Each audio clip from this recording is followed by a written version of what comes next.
Theo anh, những lúc anh vấp ngã hoặc thất bại anh sẽ làm gì? Anh ơi, anh come out như thế nào vậy ạ? Từ từ, không phải muốn hỏi là hỏi. Nếu như mối tình của anh bị gia đình không ủng hộ thì anh làm gì? Okay, this is gonna sound a little sad and dark, but your parents are going to die. Anh là công hay thủ? Ôi, Đức mẹ ơi, hỏi cái gì vậy trời, ai biết trả lời. Hi, good morning. Thì Hi, good morning. Hôm bữa thì mình có mở một cái post ở trên Instagram hỏi là nếu mà các bạn có muốn hỏi thì đặt câu hỏi, thì mình nhận được khoảng 7 mấy câu hỏi gọi là rất nhiều về kiểu như là cuộc sống nè, tình cảm nè, công việc nè, học tập nè, đi du học nè, ở Mỹ như thế nào, New York như thế nào. Cho nên video hôm nay thì mình sẽ dành thời gian để mình trả lời những câu hỏi đó. Và để trả lời câu hỏi này thì không chỉ có một mình mà sẽ có một người bạn khác của mình nữa. Thì bạn này tên là Aiden. Aiden đó là một người bạn đang sống ở Việt Nam và mình đã quen bạn này ở trên Cambly. Thì lúc đầu thì nói chung là mình lên Cambly là mình để học tiếng Anh, nhưng mà nói chuyện sau đó cái hay hợp, cho nên là bây giờ tụi mình thành bạn luôn. Thì Aiden đến từ Úc và Aiden có người bạn trai ở Việt Nam, và hiện tại Aiden đang sống ở Bà Rịa Vũng Tàu. Nói chung là nói chuyện với Aiden cũng rất là hay, tại vì Aiden là người nước ngoài sống ở Việt Nam, còn mình là người Việt Nam sống ở nước ngoài, cho nên là sẽ có thể có rất là nhiều khía cạnh khác nhau để trả lời những câu hỏi hay mà mọi người đặt ra cho mình. Và thật ra mà nói là Aiden là một trong những giáo viên tutor yêu thích của mình ở trên Cambly. Thì nếu như các bạn chưa biết thì mình đã làm một vài video về Cambly. Thì Cambly là một cái nơi mà để các bạn có thể học hỏi và trau dồi tiếng Anh của mình ở bất kỳ nơi nào và bất kỳ đâu. Miễn sao có internet là bạn có thể dùng được Cambly. Rất là thoải mái, tiện lợi và dễ sử dụng cho mọi người. Nếu như các bạn nghĩ Cambly là một cái app chỉ để học tiếng Anh, IELTS, TOEFL hay là học từ vựng thì mình nghĩ các bạn sai rồi. Thật ra Cambly là một cái app mà các bạn có thể làm hơn được những điều đó. Có nghĩa là bạn có thể trò chuyện với lại giáo viên của mình, nói bất kỳ điều gì, cái gì cũng được luôn. Ví dụ như bạn cãi nhau với bồ lên tâm sự với lại tutor cũng được luôn. Và hay hơn nữa là các bạn có thể chọn những cái tutor khác nhau ở các nước khác nhau, và dĩ nhiên là các nước khác nhau thì chắc chắn là bạn sẽ học được cái accent khác nhau. Mình thấy điều đó rất là hay. Và những tháng gần đây thì hầu như là lịch học của mọi người là đa số là học online, cho nên là để dễ dàng cho mọi người thì Cambly có rất là nhiều gói để học. Mình có thể học 2 lần, 3 lần, 5 lần một tuần, và mỗi lần thì mình có thể học được 15 phút nè, 30 phút nè, hay là 60 phút. Trên website thì có nhiều cái khóa học khác nhau, giống như là khóa 1 tháng nè, khóa 3 tháng hoặc là khóa 12 tháng. Tùy theo cái budget của mình mà mình chọn cái gói đó. Nhưng mà nếu như mà các bạn chọn gói 12 tháng thì các bạn sẽ được giảm giá nhiều nhất. Thì mình nghĩ là các bạn nên chọn gói 12 tháng để được tiết kiệm tiền. Nói tới đây mới nhớ, thì để tiết kiệm tiền thì mình có một cái discount rất là lớn cho các bạn vào dịp Black Friday năm nay. Thì cái khuyến mãi này sẽ kéo dài đến hết tháng 11. Thì khi mà các bạn mua gói 12 tháng và các bạn nhập cái code Philip BF21 thì các bạn sẽ được giảm 60% của cái gói đó. Ngoài ra là các bạn sẽ được tặng một cái ebook grammar nữa. Và dĩ nhiên là mình sẽ kèm cái link và cái code bên dưới để cho những bạn nào quan tâm và đăng ký muốn học ha. Thì mọi người nhớ xuống dưới cái link bên dưới để tìm học nha. Mấy cái video trước thì mình nghiêng về học hành nhiều quá, thì video này thì mình sẽ thoải mái tí xíu. Bây giờ mình sẽ gọi cho Aiden ha. Hi Philip, how are you? I'm good. How's it going? Not bad. Not Have you bad. finished packing?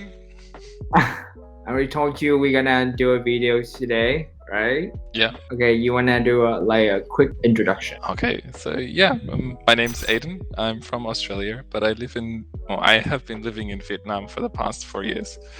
A background in hospitality and teaching. That's about it for me. All right, so we got 30 minutes. I'm gonna try to do it really quick.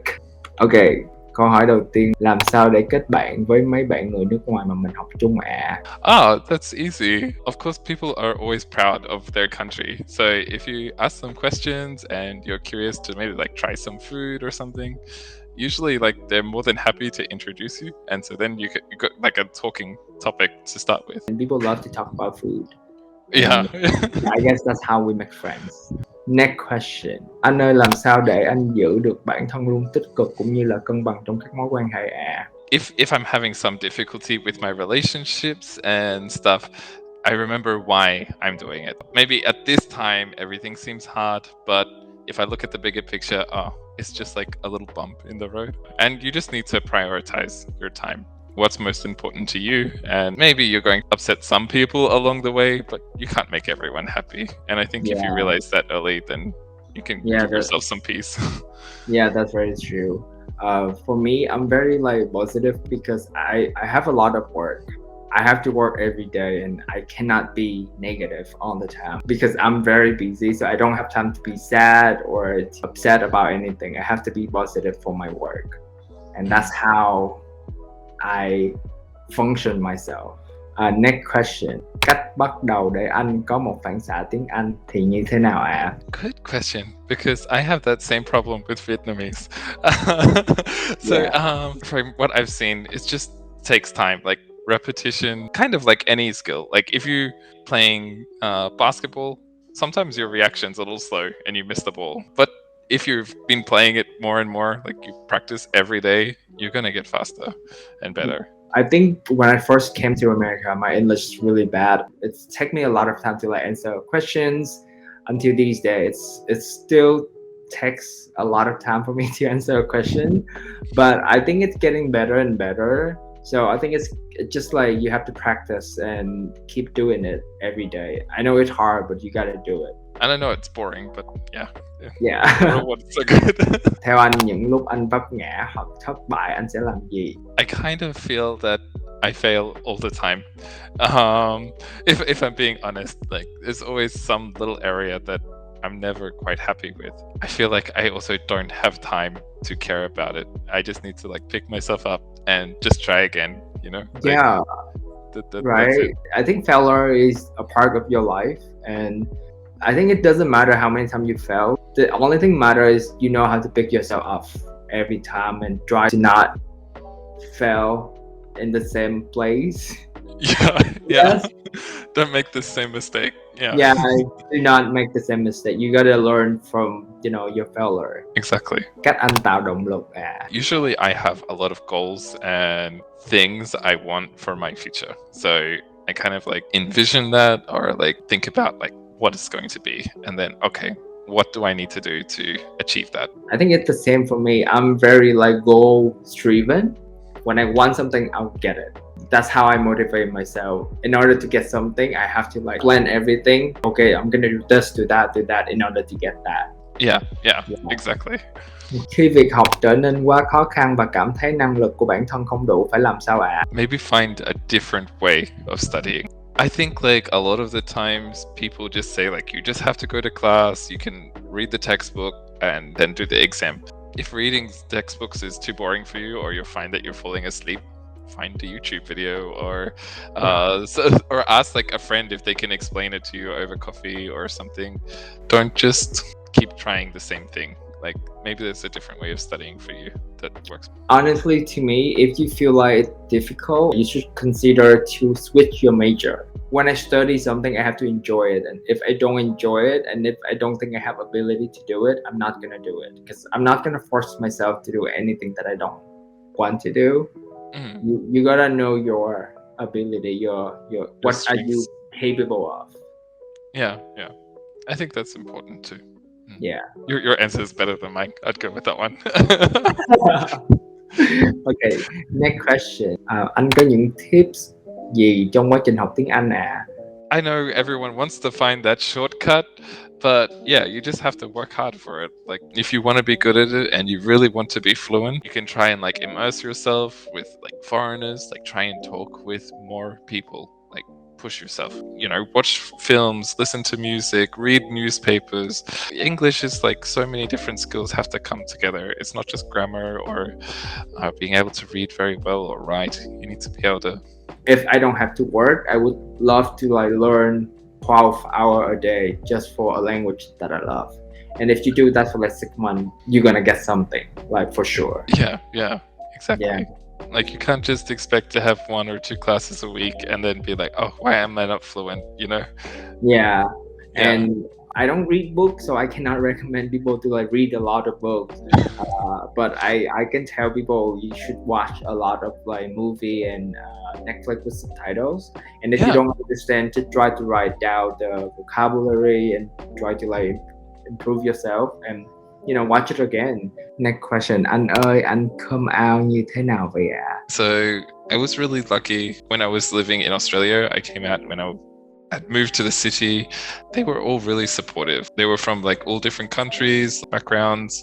I was just really surprised that they really accepted me even after that. And so that gave me the confidence to tell my parents. It's hard for your parents. They have expectations for what your life will be like. Coming out kind of changes that.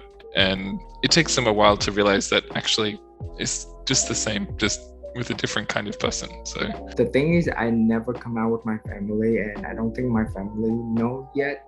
So it's really hard for me to answer this question. But my friends, yeah. For my friends, is we just talk, and that's how I came out. My generation, our generation, we really like open-minded, so they don't really care if I am gay or not. So yeah. Yeah. And if he does come across someone that cares, well, they're not worth being friends with. Like, yeah. If you came out and people don't accept you, just them. Like, Exactly. yeah, go away. They're like, you don't have to be in my life. If you don't accept me, then just go. Yeah. Nếu như mối tình của anh bị gia đình không ủng hộ thì anh làm gì? This was like something I went through for a little while. Okay, this is going to sound a little sad and dark, but your parents are going to die one day. And like, so they've already lived half their life, maybe by the time they had you. And so are you going to live the rest of your, like the half of your life, sad because you did it for someone that's no longer here? So I think a lot of people, their parents might come round and just decide that actually, if my son or my daughter is happy, then that's more important. And if they don't think like that, well, you have to take care of yourself. If you try and make everyone else happy, you're probably going to end up pretty sad in the end, and you're going to have a lot of regrets. So do it nicely. Like, don't just be like, this is me now, I hate you all. But like, be respectful. And if they're not happy, then you have to take care of yourself in some things. So yeah, I usually don't care about what people think. Like, I am the one who never give a shit about anyone's opinion. That's how I live my life. And if they don't support me, it's all good. I am financially independent, so I don't really care. But I would, nicely tell them, I'm dating this one, that one, and I have a stable job. I have a good life. So why don't you support me? Have a talk with them. If they still don't support you, it's fine. Go live your life. Yeah, exactly. Do it. Do whatever you think that is good for you. Last question. Anh từng theo đuổi một bạn trai thẳng chưa? Với em, nó kéo dài cả một tuổi trẻ và đầy sự mất mát. So I've definitely had crushes on straight guys before. And I think, you need to realize that there are some things that you can't get. And but like, this could happen even if you're in a straight, like if you are straight and you're chasing some girl or some guy that you like. If they don't like you back, you just have to kind of accept that not everyone's gonna like you. And I know it's kind of shitty to accept, because maybe like you really like them. I understand that, like, you absolutely love them, you want them, or whatever is in your mind. Actually, that's kind of life. We can't always get what we want, and maybe you can at least look back and say you tried, Yeah. But if it's not meant to be, like, you can't force them. Honestly, I have never liked or in love or have a crush on a straight guy, because for me, I always know what I want and I know my limitation. I'm not gonna go for something that I think that I cannot get, because whatever I do, whenever I do, if I think I can get that, I'll do it. If I don't think I can get that, I'm not gonna do it. So he's straight. There's no way he's gonna love you back. Like, what the hell are you wasting your time? No, don't do that. Smart decision. Yeah, don't waste your time. All right, so this is gonna end the question, and thank you, Aiden, so much for spending extra time with me. You're welcome. Yeah, it was good to catch up. Yeah, is there anything you want to say to my viewer, my subscribers? It seems like you guys have a lot of like interesting questions, and some people are going through some stuff, and others just want to study English or curious about that. But just kind of find what works for you, whether it's in your relationships or English, and go with that. That's my best advice. Don't try to be something you're not, because it never works out. Yeah. Right, yeah, everyone have shitty thing in life, and if you want more advice, go on Cambly, find Aiden. Yep. I'm always here. He'll be your life advisor. So much pressure. Okay. All right. I think it's kind of late in Vietnam. I'm gonna let you sleep. Yeah, thank you. All right, thank you very much, Aiden. You're welcome. Get some Okay. breakfast. Okay, I'm so tired. Okay, bye, Aiden. Bye. Bye, good night. Kết thúc cuộc gọi với Aiden thì mình sẽ trả lời thêm một vài câu hỏi của một số bạn khác nữa. Thì những câu hỏi này chỉ hỏi về mình thôi, cho nên là mình sẽ trả lời thêm cho mọi người ha. Làm sao anh có thể cân bằng và sắp xếp thời gian khi cùng làm nhiều công việc được ạ? Thì đối với cái việc này thì anh nghĩ là tụi em phải gọi là cần thời gian để biết được là cái nào quan trọng nhất và cái nào kém quan trọng để mình sắp xếp. Thì cái nào quan trọng nhất thì mình làm trước. Anh là người rất là thích đi làm và thích công việc, cho nên là đối với anh á, cái việc mà sắp xếp và cân bằng công việc á, thì không có khó, chỉ cần biết là cái nào nhiều tiền hơn thì làm trước.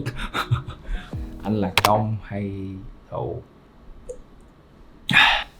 Thì thật sự á, cái câu này là mình đã né rất là nhiều lần và mình không muốn trả lời, nhưng mà mình gặp rất là nhiều và mọi người hỏi mình mãi luôn, và mình sẽ trả lời cho mọi người ha.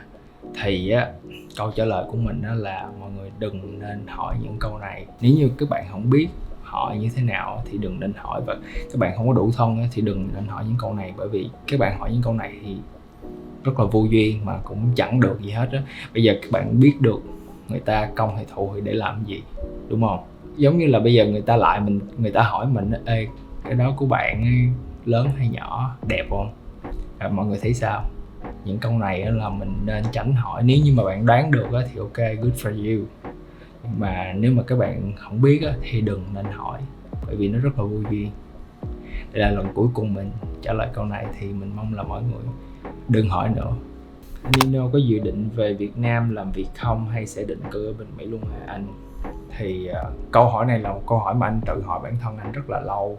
Anh nghĩ là anh sẽ về Việt Nam, nhưng mà không phải là bây giờ, bởi vì anh rất là yêu Việt Nam. Anh đã xoay sở ra sao để có thể chi trả các chi phí khi còn du học ạ?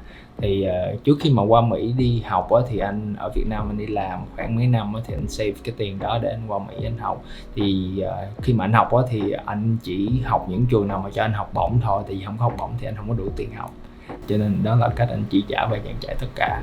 Hành trình đi du học ở Mỹ của anh như thế nào ạ? Nhà anh có giàu không ạ? Cách để anh làm việc và định cư ở Mỹ ạ? Câu hỏi này nhiều quá. Hành trình đi du học thì anh sẽ làm một cái video khác. Nhà anh có giàu không? Thì không. Anh đi học và tất cả mọi thứ anh chi trả bằng tiền anh đi làm ở Việt Nam. Sao anh quyết định qua Mỹ năm 2014 và dự định trong tương lai anh sẽ settle ở đâu ạ? Năm 2014 là một cái năm mà anh thành công nhất, anh làm được nhiều thứ nhất. Nhưng mà khi mà đã đạt được tới một cái ngưỡng cửa thành công nào đó thì anh luôn muốn phát triển hơn nữa, và lúc đó anh thấy anh không có thể phát triển ở Việt Nam hơn nữa, cho nên là anh quyết định đi Mỹ. Tương lai ở đâu thì anh chưa biết, nhưng mà chắc chắn là sẽ không có Mỹ nữa. Anh qua bên đó có hay bị dính với những mối quan hệ toxic không ạ?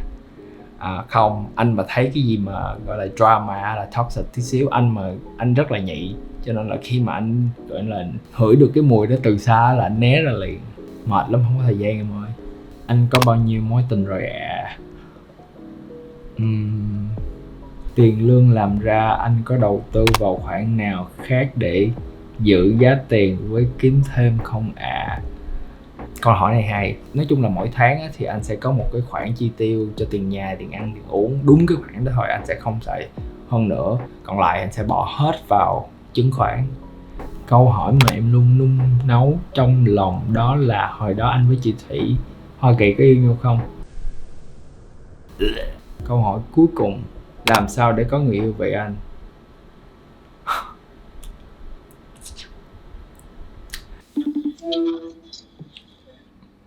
Ủa sao em không thấy mặt chị vậy? Thôi tao sợ quá, tao thấy cái camera tao sợ quá.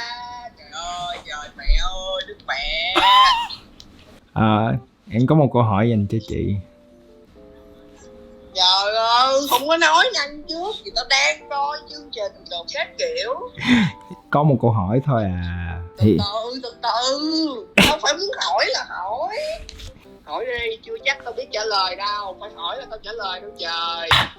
Ok. Câu hỏi này á, thì mọi người hỏi là làm thế nào để em có người yêu à? Trời ơi, đức mẹ ơi, hỏi cái gì vậy trời. Ra biết trả lời, có người yêu thì đi kiếm thôi. Chứ hỏi sao biết trả lời. Chị là một trong những người bạn của em mà có người yêu liên tục, không bao giờ ế hết. Thì em nghĩ là câu hỏi này đó là dành cho chị. Ai nói chuyện không bao giờ ế luôn, nói gì vậy? Chị chứ ai? Chị lúc nào chị nói chị cũng có bồ, mà chị mê ai là chị làm cho người ta cua lại chị đó. Lên phường đưa giấy chứng minh rồi nó phát cho người yêu đem về. Trời ơi là trời. Như các bạn đã biết á, thì thật ra để có người yêu á là một cái việc tưởng là dễ nhưng mà thật sự là không dễ đâu nha mọi người. Tại vì á, để một người yêu mình á thì trước hết là mình phải yêu bản thân mình trước. Rồi nó nghe nè. Bắt đầu sách vở rồi đó. Ủa, rõ ràng nè. Cái chuyện đó đây chị nói về thực tế của chị. Chị phải yêu bản thân chị trước. Khi chị yêu bản thân của chị thì người khác mới yêu chị được, chứ bản thân em không yêu em rồi ai yêu em, chó yêu em. Rồi giờ coi như là bạn yêu bản thân bạn đi rồi sao nữa? Mình yêu bản thân mình trước. Mà yêu bản thân ở đây là sao? Yêu bản thân ở đây là phải yêu từ cả thể chất lẫn tâm hồn, bằng cách là mình phải trau dồi cho bản thân mình. Thứ nhất là về kiến thức. Cái đó là tao nói thiệt nha, tao đang nói đàng hoàng chứ phải tao nói sách vở nha. Nghe thì có vẻ sách vở nhưng mà đó là thực tế đời tao luôn á.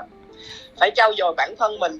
Bây giờ ví dụ như mình đặt giả sử mình thích một người đi, thì mình thích người ta về cái gì?